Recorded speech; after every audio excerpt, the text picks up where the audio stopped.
ki khubor ki banya ki don kumba khat sangut ki bria ke bala duno ela ka jingim na ka jingjo slap badangshan ha Garo Hills ka bala wanra ya ka Jingshlei ba ka jingtua Khyndew.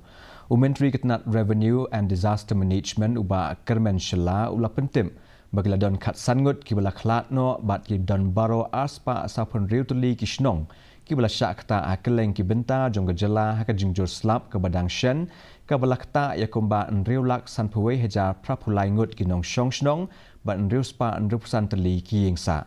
Menteri lopen pau bakani ke Jingjia na ka jingta ka bo mariang kala long ka bajurtam habaya nujo ba ka Jingjia ki bakham hashwa.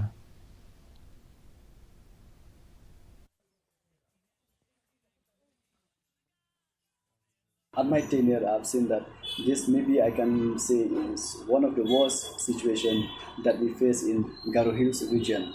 We have seen flood from time to time. Every year we have witnessed that. But loss of life, this time it rise up to 15 number of loss of life. Total number of village affected is 246 and house damage 347 and 15 life loss, total number of 15. And then we have 6 injured. Kaseng BJP Meghalaya henden kasngi kala